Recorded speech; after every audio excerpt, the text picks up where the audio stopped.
Stock మార్కెట్లో invest చేసి మీ డబ్బులు డబుల్ చేసుకోవాలనుకుంటున్నారా? సుందరరామిరెడ్డి గారి లైవ్ సెమినార్ కి అటెండ్ అవ్వండి.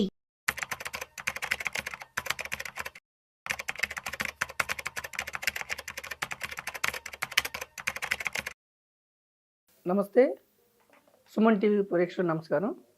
ఫ్రెండ్స్, ఇప్పుడు ఈరోజు ఈ ఎపిసోడ్లో మనం common man or any person హెచ్ఎన్ఏలు అయినా కానీ క్యాపిటల్ మార్కెట్స్లో ఎందుకు ఇన్వెస్ట్ చేయాలి చూడండి. అలాగే నేను స్టాక్స్ కంటే కూడా mutual funds are index funds, passive funds ఎందుకు నేను ప్రిఫర్ చేస్తాను అన్నది మీకు ఎక్స్ప్లెయిన్ చేస్తాను. ఫ్రెండ్స్, ఇప్పుడు చూడండి, ఒక వ్యక్తి సపోజ్ ఒక 5 కోట్లు ఉందనుకోండి బ్యాంకులో. కోటికి 6% వేసుకున్నా కానీ నెలకి 50,000 అంటే 5 కోట్లకి 2.5 లక్షలు హ్యాపీగా ఎవ్రీ మంత్ అకౌంట్లో క్రెడిట్ అవుతుంది. సుమారుగా 6% అంటే 7% అంటే ఇంకెక్కువ వస్తుంది, 2.5 లక్షలు. సపోజ్ 10 కోట్లు ఉందనుకోండి, 5 లక్షలు నెలకు వస్తుంది. అలాంటి వ్యక్తులు అంటే ఎవరైతే వ్యక్తులకి ఆర్థికంగా క్యాష్ రూపేణా ఎక్కువ ధనం ఉందో వాళ్ళకి క్యాపిటల్ మార్కెట్స్ అవసరం లేదు. ఎందుకని? క్యాపిటల్ మార్కెట్స్లో రిస్క్ ఉంటుంది. వాళ్ళు రిస్క్ తీసుకోదలుచుకోకుండా ఉన్నా కానీ ఇప్పుడు 5 కోట్లు ఉన్న వ్యక్తి నెలకు 2.5 లక్షలు వస్తుంది కాబట్టి హ్యాపీగా 2.5 లక్షలతో ఇప్పుడున్న పరిస్థితి హైదరాబాద్లో 1,00,000 రూపాయలతో హ్యాపీగా ఒక ఫ్యామిలీ జీవించవచ్చు. 1,00,000-1,50,000తో హ్యాపీగా. సో 2.5 లక్షలు 5 కోట్లు ఉన్న వ్యక్తి ఎఫ్డీ చేసుకున్న 2.5 లక్షలు వస్తుంది కాబట్టి హ్యాపీగా జీవించవచ్చు. సో వాళ్ళు రిస్క్ తీసుకోదలుచుకోకపోతే క్యాపిటల్ మార్కెట్స్ అవసరం లేదు. అంటే నేను చెప్పేది ఏమిటంటే, ఎక్కువ ధనం ఉన్న వ్యక్తులకి క్యాపిటల్ మార్కెట్స్ రిస్క్ తీసుకోకపోయినా పర్వాలేదు. ఓకే. అలాగే కొంతమందికి ల్యాండ్స్ ఉంటాయి, 10 ఎకరాలు, 15 ఎకరాలు, 20 ఎకరాలు. వాళ్ళు రిటైర్మెంట్ అంటే 50, 55, 60 ఇయర్స్ టైంకి వచ్చే వరకు నెల నెల ప్యాసివ్ ఇన్కమ్ కావాలంటే ల్యాండ్స్ మీద కౌలు రూపేణా వాళ్ళకి డబ్బు వస్తుందా? వెళ్ళనుకుంటా లేదు.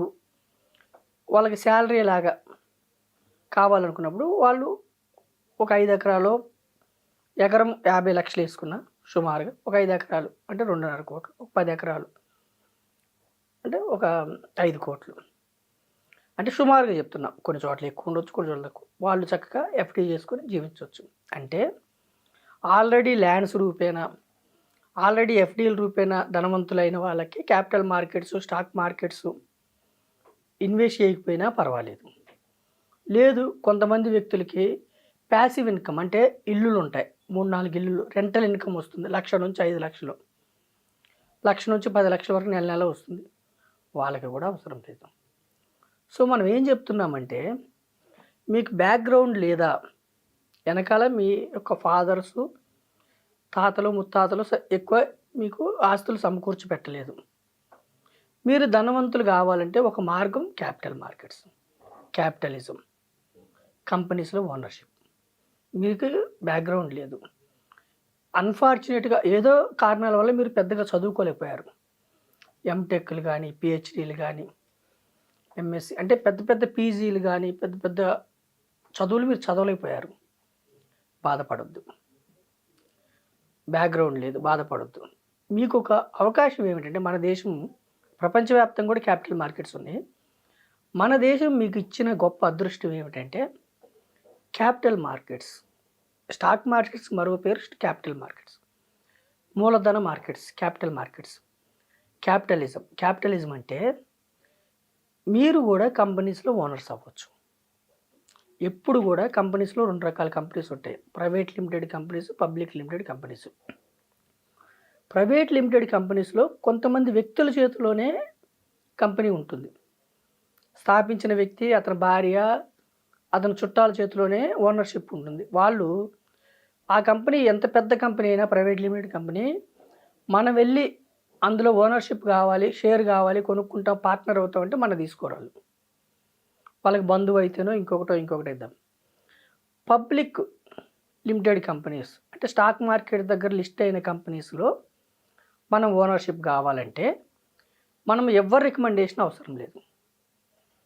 మన భారతదేశంలో మనము జస్ట్ ఒక డీమ్యాట్ అకౌంట్ ఉండి, చదువున్నా లేకపోయినా, ఏ గ్రామం వ్యక్తి అయినా, ఏ రిలీజియన్ వ్యక్తి అయినా, ఏ రీజన్ వ్యక్తి అయినా కానీ మనం క్యాపిటల్ మార్కెట్స్లో కంపెనీస్లో ఓనర్షిప్ కావచ్చు. నేను ఇక్కడ ప్రజలకు చెప్పేది ఏంటంటే, నేను చాలాసార్లు చెప్పాను, మళ్ళీ చెప్తున్నాను. మీరు కామర్స్, ఎంకామ్, బీకామ్, అకౌంట్స్ మీకు తెలియకపోయినా బ్యాంక్స్లో ఓనర్స్ అవ్వచ్చు. మీరు ఎంబీబీఎస్, ఎండి, ఎంఎస్ చదవకపోయినా హాస్పిటల్స్లో ఓనర్స్ అవ్వచ్చు. మీరు BTech, MTech, doctorate in engineering చేయకపోయినా సాఫ్ట్వేర్ కంపెనీస్లో ఓనర్స్ అవ్వచ్చు. ఎంఎస్సి మైక్రోబయాలజీ, బయాలజీ, జువాలజీ లేకపోయినా మీరు ఫార్మా కంపెనీస్లో, హెల్త్ కేర్ కంపెనీస్లో ఓనర్స్ అవ్వచ్చు. క్యాపిటల్ మార్కెట్స్లో మీకు బిగ్గెస్ట్ ఆపర్చునిటీ ఉంది. అయితే ఒక కోణం ఏమిటంటే, మధ్యతరగతి వారు, పేద ప్రజలు ఒక జనరేషన్లో ధనవంతులు కావటాలంటే క్యాపిటల్ కంపెనీస్లో ఓనర్స్ అయితే మీరు ధనవంతులు అయ్యే అవకాశం ఉంది. ఎలా ఉంది అని చెప్తున్నంటే, ఎన్నో కంపెనీస్ చిన్న కంపెనీ, స్మాల్ కంపెనీస్గా స్టార్ట్ అయ్యి మన భారతదేశంలో దుర్భేద్యమైన పెద్ద కంపెనీస్ అయినవి చాలా ఉన్నాయి. ఉదాహరణకి ఇన్ఫోసిస్ లాంటివి. అలాంటి కంపెనీస్లో మీరు ఓనర్స్ అయితే మీరు కూడా ఆ ప్రమోటర్ వెనకాల చేయి పట్టుకొని నడిచినట్టే. వారెన్ బఫెట్ గారు 10th ఇయర్ అప్పటి నుంచి గ్రూప్ ఆఫ్ కంపెనీస్లో ఇన్వెస్ట్ చేయడం మొదలుపెట్టి ప్రపంచంలోనే టాప్ 10 ధనవంతులు ఒకళ్ళుగా అవతరించారు. సో నేనేం చెప్తున్నానంటే, పేద ప్రజలు, మధ్యతరగతి ప్రజలు ధనవంతులు అవడానికి క్యాపిటల్ మార్కెట్స్ చక్కటి అవకాశం ఉంది. రెండవ కోణం ఏమిటి? క్యాపిటల్ మార్కెట్స్లో గ్యారంటీ రిటర్న్స్ ఉండవు, subject to market risk. So మీరు క్యాపిటల్ మార్కెట్స్లో కంపెనీస్లో ఓనర్షిప్ కావాలన్నప్పుడు చాలా చూసుకోవాలి. ఫస్ట్ చూసుకోవాల్సింది ఏమిటంటే, ఇప్పుడు మన భారతదేశంలో మొత్తం సుమారుగా 4,000 నుంచి 5,000 companies SEBI, securities exchange board of India stock మార్కెట్లో లిస్ట్ అయి ఉన్నాయి. అందులో ఏ కంపెనీలో మీరు ఓనర్ కావాలో ఫస్ట్ మీరు చూసుకోవాలి. అది సమస్య. అంటే ఆ కంపెనీ ఏ వ్యాపారం చేస్తుంది, ఫండమెంటల్గా ఎలా ఉంది, టెక్నికల్గా ఎలా ఉంది, ఆ కంపెనీ ఏ వ్యాపారం చేస్తుంది, ఏం ఉత్పత్తి చేస్తుంది, ఎంత అమ్ముతుంది, ఎంత లాభాలు వస్తున్నాయి, ప్రమోటర్స్కి ఎంత షేర్ వాటా ఉంది, పబ్లిక్కి ఎంత ఉంది, ఇవన్నీ ఉంటాయి మీకు. సో ఇంకొకటి ఏమిటి, ఏ కంపెనీలో కూడా ఏ వాల్యూ దగ్గర ఆ షేర్ కొనాలి, ఏ వాల్యూ దగ్గర అమ్మాలి, ఇది సమస్య. అందుకని అందరూ స్టాక్ మార్కెట్లో డబ్బులు చేసుకోలేరు, సంపాదించలేరు. ఏ వాల్యూ దగ్గర కంపెనీ స్టాక్ కొనాలి, ఎక్కడ అమ్మాలి.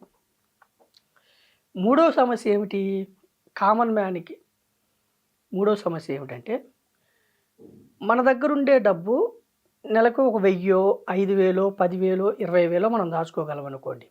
కామన్ మ్యాన్ 20,000 రూపాయల పైన స్టాక్స్ రేట్స్ ఉన్నవి కూడా ఉన్నాయి. స్టాక్స్ 10,000 రూపాయలు ఉన్న ఒక స్టాక్ వాల్యూ 10,000 రూపాయలు ఉన్నాయి, 20,000, 15,000 ఉన్నాయి. అంటే మన దగ్గర ఉన్న కొద్ది మొత్తంతో వివిధ రకాల స్టాక్స్ కొనడానికి సాధ్యం కాకపోవచ్చు. అంటే డైవర్సిఫికేషన్. సో ఇవన్నీ సమస్యలు స్టాక్స్లో. ఇంకా ఏమి సమస్యలు అంటే, మనం సొంతంగా స్టాక్స్ కొన్నాం అనుకోండి. సపోజ్ ఒక 10 లక్షల రూపాయల స్టాక్స్ మనం కొన్నాం అంటే ఒక కంపెనీలో ఓనర్స్ అయ్యాం. 1 year లోపే సపోజ్ ఒక 10% లాభం వచ్చింది అంటే 10 లక్షలు పెడితే 11 లక్షలు అయింది. మనం అమ్మేసామనుకోండి లాభం తీసుకుందామని. 1 year లోపు అమ్మితే మన లాభం మీద 20% ట్యాక్స్ కట్టాలి. అంటే వచ్చిన 1,00,000 లాభం మీద 20,000 గవర్నమెంట్ ట్యాక్స్ కట్టాలి. దాన్ని షార్ట్ టర్మ్ క్యాపిటల్ గెయిన్స్ అంటారు.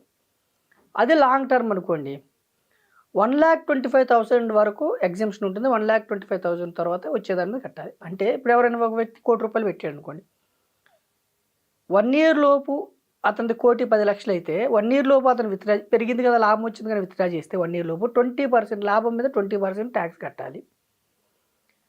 అదే 1 year తర్వాత చేశాడు అనుకోండి 12.5%, అంటే 1,25,000 ఎగ్జామ్షన్ తర్వాత 12.5% ట్యాక్స్ కట్టాలి. సో ఈ ఇండివిజువల్గా మనం స్టాక్స్ కొంటే ఈ ట్యాక్స్లు ఉంటాయి. Short term gain tax, long term గెయిన్‌కే. మరి వీటిలన్నిటికి ఈ యొక్క ప్రతికూలతలకి మనం ఎలా తప్పించుకోవాలి? అంటే ఏ రేట్‌లో కొనాలి? ఏ రేట్‌లో అమ్మాలి? డైవర్సిఫికేషన్ వివిధ రంగాల స్టాక్స్ ఎలా కొనాలి? క్యాపిటల్ గెయిన్ ట్యాక్స్‌లు వీటిలన్నిటికి మనం తప్పించుకోవాలంటే మనం ఏం చెప్తున్నామంటే కామన్ మ్యాన్‌కి అంటే హెచ్ఎన్ఐ కస్టమర్స్‌కైనా ఈక్విటీ మ్యూచువల్ ఫండ్స్ అంటే కూడా స్టాక్స్ కొనటమే. ఇండెక్స్ ఫండ్స్ అంటే కూడా స్టాక్స్ కొనటమే. ఈటీఎఫ్లు అయినా అంతే, ప్యాసివ్ ఫండ్స్ అయినా అంతే. అయితే డైవర్సిఫైడ్ ఈక్విటీ మ్యూచువల్ ఫండ్స్ అంటే వివిధ రంగాల్లో పెట్టే ఈక్విటీ. వీటి ద్వారా మనం కొంటే ఏమిటంటే ఇక్కడ కూడా ఫండ్ మేనేజర్ ఏం చేస్తాడంటే మన కోసం స్టాక్స్ కొంటాడు. 10% రాగానే సపోజు ప్రాఫిట్ బుక్ చేశాడు అనుకోండి, మ్యూచువల్ ఫండ్స్ ట్రస్ట్ రూపేణా ఫామ్ అయి ఉంటాయి. అవి ఈ మ్యూచువల్ ఫండ్స్ అనేవి ట్రస్ట్స్ కాబట్టి వాళ్ళు ఎన్నిసార్లు అమ్మినా ఎన్నిసార్లు కొన్నా మ్యూచువల్ ఫండ్స్కి ట్యాక్స్ ఉండదు. ఎందుకు ఉండదంటే అంతిమంగా ఇన్వెస్టర్ అమ్మినప్పుడు ఇన్వెస్టర్ ట్యాక్స్ పే చేయాలి కాబట్టి డబల్ ట్యాక్సేషన్ అవుతుంది. కాబట్టి మ్యూచువల్ ఫండ్ సంస్థలు ఎన్నిసార్లు అమ్మినా ఎన్నిసార్లు కొన్నా స్టాక్స్ వాళ్ళకి ట్యాక్సేషన్ ఉండదు. ఇది పెద్ద అడ్వాంటేజ్.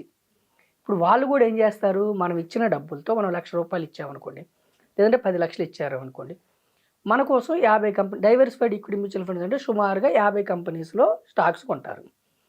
వాళ్ళు కొన్న స్టాక్స్లో కూడా ఒక 40 స్టాక్స్ కరెక్ట్ అవుతాయి, ఒక్కోసారి 5 నుంచి 10 స్టాక్స్ తప్పు అంటే సరే రాంగ్ పిక్ చేసుకునే అవకాశం వాళ్ళ దగ్గర కూడా ఉంటుంది. అప్పుడు ఏం చేస్తారు, వాళ్ళు రాంగ్ పిక్ చేసుకున్నప్పుడు వెంటనే వదిలిస్తారు. అవి వాళ్ళు వదిలించినప్పుడు కొంచెం లాభం ఉంటే వాళ్ళకి కొంచెమే లాభం ఉంది, సపోజ్ ఒక 10% లాభం ఉందనుకోండి, 1 ఇయర్ లోపు 20% ట్యాక్స్ పడదు. లేదు 1 ఇయర్ తర్వాత కానీ వాళ్ళు ఏం చేస్తారు, మంచి స్టాక్స్ని ఉంచుకుంటూ తక్కువ రిటర్న్ వచ్చే స్టాక్స్ని తీసేస్తూ, అంటే వాళ్ళ యొక్క రీసెర్చ్ టీమును బట్టి వాళ్ళు షఫిల్ చేస్తూ ఉంటారు కంపెనీస్ని. అయితే ఇక్కడ మన ఇండివిజువల్స్కి మ్యూచువల్ ఫండ్స్కి డిఫరెన్స్ ఏమిటంటే మ్యూచువల్ ఫండ్స్ ద్వారా కంపెనీస్లో స్టాక్స్ కొన్నప్పుడు వాళ్ళకి ట్యాక్సేషన్ ఉండదు. మనము ట్యాక్స్ రూపేణా కట్టే చాలా అమౌంట్ ఇక్కడ మిగులుతుంది. సో ఇక్కడ అందుకనే లాంగ్ టర్మ్లో ఈక్విటీ మ్యూచువల్ ఫండ్లో 12 to 13%, మోర్ దాన్ 5 years ఉన్న ఫండ్స్లో 12 to 13% చక్కగా వస్తున్నాయి. సో ఇండివిజువల్ స్టాక్స్కి మనం ఎందుకు నేను ప్రజల్ని అంతగా ప్రోత్సహించనంటే మీకు చాలా సమయం కావాలి, సమయం వెచ్చించాలి ఇండివిజువల్ స్టాక్స్లో. రెండోది ఏమిటి, మీరు ఎంతో కష్టపడిన హార్డ్ ఎర్న్డ్ మనీ ఒక మధ్యతరగతి కుటుంబం 10 నుంచి 20 లక్షలు ఇన్వెస్ట్ చేశారంటే వాళ్ళ జీవితకాల ఇన్వెస్ట్ చేసినట్టే. 10 నుంచి 20 లక్షల ఇన్వెస్ట్మెంట్ మీరు సరిగా డైవర్సిఫికేషన్ చేసుకోక, సరైన సెక్టార్స్ ఎన్నుకోక, సరైన కంపెనీస్లో మీరు ఇన్వెస్ట్ చేయలేక తీసుకున్నారనుకోండి, కొన్ని కంపెనీస్ ఇండివిజువల్ స్టాక్స్ కొన్ని కంపెనీస్ ఒక 10 years పాటు కూడా రిటర్న్స్ రాకుండా ఉన్న కంపెనీస్ చాలా ఉన్నాయి. కొన్ని కంపెనీస్ 10 years తర్వాత కూడా కొన్న స్టాక్ వాల్యూ కంటే తక్కువ ట్రేడ్ అవుతున్నాయి. కొన్ని కంపెనీస్ ₹100 దగ్గర మన స్టాక్ కొంటే ₹2 దగ్గర ట్రేడ్ అవుతున్న కంపెనీస్ కూడా ఉంటాయి. కొన్ని కంపెనీస్ జీరో అయిపోయిన కూడా ఉంటాయి. సో నేను ఏమంటున్నానంటే మధ్యతరగతి ప్రజలు కష్టపడి మీరు సంపాదించుకున్నారు. క్యాపిటల్ మార్కెట్స్ ఒక కామన్ మ్యాన్ క్యాపిటలిజంలోకి వచ్చి గ్రూప్ ఆఫ్ కంపెనీస్లో ఓనర్స్ అయ్యారంటే వెరీ గుడ్. అయితే మీ డబ్బు జీరో కాకూడదు అన్నది నా ప్రధాన ఉద్దేశం. అప్పుడు ఏం చేయాలంటే డైరెక్ట్ స్టాక్స్ మీకు నాలెడ్జ్ ఉంది, మేము చూసుకుంటాం అనుకున్న వాళ్ళు మీరు వెళ్ళండి, నేను కాదనట్లేదు, అది మీ ఇష్టం. నాలెడ్జ్ లేదు, స్టాక్స్ గురించి నాలెడ్జ్ లేదు, కానీ ఆరాంగా ఒక 10%, 12%, 13% దీర్ఘకాలంలో సంపాదించుకోవాలనుకున్న వాళ్ళు డైరెక్ట్ స్టాక్స్లోకి వెళ్లకుండా డైవర్సిఫైడ్ ఈక్విటీ మ్యూచువల్ ఫండ్స్ లేదా ఇండెక్స్ ఫండ్స్ని ప్యాసివ్ ఫండ్స్ అంటారు, లేదా ఈటీఎఫ్లు, ఇట్లాంటి వాటిలోకి వెళ్తే మన ఎకానమీలో మీరు పాలు పొందినట్టు. భారతదేశ ఎకానమీలో మీరు పాలు అంటే ఈ ఇండెక్స్లో ఉండే స్టాక్స్ ఏటో కాదు, మన భారతదేశంలో ఉన్న బ్యాంకింగ్ వ్యవస్థ, ఫార్మా వ్యవస్థ, మ్యానుఫ్యాక్చరింగ్, అంటే మన దేశాన్ని ముందుకు నడిపిస్తున్న డిఫెన్స్, మన దేశం ఆర్థిక అభివృద్ధిలో పాలు పంచుకుంటున్న private companies, government under companies, government public companies అంటే ఓఎన్జీసీ కానీ, బీఈఎల్ కానీ, బీహెచ్ఏఎల్ కానీ, ఎన్టీపీసీ కానీ, పవర్ గ్రిడ్ అంటే ఎన్నో కంపెనీల సముదాయమే ఇండెక్స్. వీటిల్లో మీరు ఓనర్ అయితే మీరు ఇంట్లో కూర్చున్నా కానీ మీ డబ్బు మీకోసం పనిచేస్తుంది. ఇంట్లో మీరు నిద్రపోతున్నా మీరు 50 కంపెనీస్ 100 కంపెనీస్లో పార్ట్ ఓనర్ అవుతారు. ఎప్పుడైతే డబ్బుని మీకోసం పనిచేయటానికి మీరు యూజ్ చేశారో డబ్బు మీకు మిక్కిలి ఫ్రెండ్ అవుతుంది. డబ్బుని ఎప్పుడు కూడా మీకోసం పనిచేసేలాగా ఉపయోగించాలి. మీ చేతిలోకి డబ్బు రావటమే ఆలస్యం. మీకు మీ యొక్క అవసరాలన్నీ తీర్చుకోండి, కానీ ఒక 20% డబ్బుని మీకోసం పనిచేసేలాగా చేస్తే ఆ డబ్బు మీకు బెస్ట్ ఫ్రెండ్ అవుద్ది. మీరు భారతదేశ ఎకానమీలో ప్రపంచంలో దూసుకుపోతున్న ఆర్థిక వ్యవస్థలో మీరు పార్టిసిపేట్ చేస్తారు, ఓనర్స్ అవుతారు. ఆ ఫుడ్స్ని మీరు ఎంజాయ్ చేస్తారు. నా దేశం ఇంత గొప్పదని మనం చెప్పుకోవటమే కాదు, మనం కూడా ఆర్థికంగా వృద్ధి చెందాలి. మనం ఆర్థికంగా ఎప్పుడు వృద్ధి చెందుతామంటే మన డబ్బు మన కోసం పనిచేయాలి. మన డబ్బు మన కోసం ఎప్పుడు పనిచేస్తుందంటే గ్రూప్ ఆఫ్ కంపెనీస్లో పెట్టండి. అయితే ఈ క్రమంలో నేను ప్రజలను హెచ్చరించేది ఏమిటంటే, స్టాక్ మార్కెట్, క్యాపిటల్ మార్కెట్స్ అన్నావు కదా అని ట్రేడింగ్లోకి వెళ్ళి F&O ఫ్యూచర్ అండ్ ఆప్షన్స్ అది హెడ్జింగ్ కోసం పెద్ద పెద్ద ఇన్స్టిట్యూషన్స్ వాళ్ళ యొక్క షేర్ వాల్యూని, స్టాక్ వాల్యూని కాపాడుకోవడం కోసం డెరివేటివ్స్ని యూజ్ చేసుకుంటారు హెడ్జింగ్ కోసం. లేదంటే ఆల్రెడీ లక్షల షేర్లు ఉన్నవాళ్ళు వాళ్ళ డబ్బు పడిపోతున్నప్పుడు కాపాడుకోవడం కోసం దాన్ని హెడ్జింగ్ కోసం వాడుకునేది డెరివేటివ్స్. ఆ డెరివేటివ్స్లో ఫ్యూచర్ అండ్ ఆప్షన్స్లో డబ్బులు వస్తున్నాయి కదా అని ట్రేడింగ్లోకి వెళ్ళి మొత్తం డబ్బులు పోగొట్టుకోవద్దు. ట్రేడింగ్లో 50-60 ట్రేడ్లు మీరు సక్సెస్ అయితే కూడా ఒక్క ట్రేడ్ ఫెయిల్ అయితే మొత్తం డబ్బు జీరో అయ్యే అవకాశం ఉంటుంది. ఇంట్రాడేలో కూడా ఈరోజు వస్తాయి. నాకు వచ్చిందంటే నా అవతల ఆపోజిట్లో నాకు వ్యతిరేకంగా ఉన్న వ్యక్తికి డబ్బు పోతున్నట్టు. ఇంట్రాడేలో 50% వ్యక్తులకు వస్తున్నాయంటే 50% వ్యక్తులు పోతున్నట్టు. ఇంట్రాడే ఫ్యూచర్ అండ్ ఆప్షన్స్ని అంటే ఇంట్రాడే ఫ్యూచర్ అండ్ ఆప్షన్స్ ఆడే వ్యక్తులకి మన మాటలు రుచించవు, మనమంటే ఇంకా కోపం కూడా వస్తుంది. ఆర్డినరీ ప్రజలకి, పేదవారికి, మధ్యతరగతి వారికి క్యాపిటల్ మార్కెట్స్ వల్ల జరిగే బెనిఫిట్స్ని నేను ఎవరైతే వింటున్నారో వాళ్ళకి ట్రేడింగు, ఇంట్రాడేని అవాయిడ్ చేసి చక్కగా ఇన్వెస్ట్ చేసుకుంటే ఒక 10 years, 15 years, 20 years అంటే లాంగ్ టర్మ్లో మాత్రమే ధనం సమకూరుతుంది. మీరు డబ్బులు సంపాదించుకోవడానికి అవకాశం ఉంటుంది. ఈ క్రమంలో మీరు టెలిగ్రామ్, సైబర్ నేరాలు, స్టాక్ మార్కెట్స్ మీద విపరీతమైన మోసాలు జరుగుతున్నాయి. ఏ లింకులు పడితే ఆ లింకులు క్లిక్ చేయొద్దు. పాంజీ స్కీమ్స్లో ఇరుక్కోవద్దు. పాంజీ స్కీమ్స్ అంటే ఎక్కువ వడ్డీ ఇస్తామని చెప్పి కొత్త వాళ్ళ దగ్గర వడ్డీ లాగి పాత వాళ్ళకి ఇస్తూ ఉంటారు. అందులో ఆల్రెడీ ఉన్న వాళ్ళకి కొత్త వ్యక్తిని మనం జాయిన్ చేస్తే అతను డబ్బు తీసుకొని పాత వాళ్ళకి ఇస్తూ ఉంటారు. అది పాంజీ స్కీమ్స్. అది ఎక్కడొకక్కడ అంటే కొత్తగా వాడికి డబ్బు రాకపోతే క్లోజ్ చేసేస్తాడు. రమ్మీ, బెట్టింగ్, ఆన్లైన్, సైబర్ మోసాలు, స్టాక్ మార్కెట్ పేరుతో, టిప్స్ పేరుతో లక్షల కోట్లు మోసాలు జరుగుతున్నాయి. చదువుకున్న వ్యక్తులు ఎక్కువ మోసపోతున్నారు. కాకుండా లీగలైజ్డ్గా గ్రూప్ ఆఫ్ కంపెనీస్లో, క్యాపిటల్ మార్కెట్స్లో మీరు ఇన్వెస్ట్ చేస్తే మ్యూచువల్ ఫండ్స్, నేను అందుకు మ్యూచువల్ ఫండ్స్లో ఫ్రాడ్ లేదు. మ్యూచువల్ ఫండ్ కంపెనీలు మీరు డబ్బు తీసుకొని పారిపోవడం లేదు, సెబీ అండర్లో ఉంటాయి. మాలాంటి డిస్ట్రిబ్యూటర్స్ మోసం చేయటం లేదు. సో నేను స్టాక్స్ కంటే కూడా డైవర్సిఫైడ్ ఈక్విటీ మ్యూచువల్ ఫండ్స్ అందుకే ప్రిఫర్ చేస్తున్నాను. కామన్ మ్యాన్ క్యాపిటల్ మార్కెట్స్లో వచ్చి గ్రూప్ ఆఫ్ కంపెనీస్లో ఓనర్స్ అయ్యి మీరు ఇంట్లో ఉన్నా కానీ మీకోసం కంపెనీస్ పనిచేస్తూ ఉండాలి. క్యాపిటల్ మార్కెట్స్ అంటే అందులోకి ఎంటర్ అయితే మీకోసం కంపెనీస్ పనిచేస్తూ ఉంటాయి. ఈ యొక్క సూక్ష్మాన్ని అర్థం చేసుకొని దీర్ఘకాలంలో, షార్ట్ పీరియడ్ డబ్బు దీర్ఘకాలంలో మీరు ధనవంతులుగా అమ్మని రిస్క్ను అర్థం చేసుకుని ఇన్వెస్ట్ చేసుకోమని నేను సుమన్ టీవీ ద్వారా ప్రజల్ని మరీ కోరుతున్నాను. Thank you.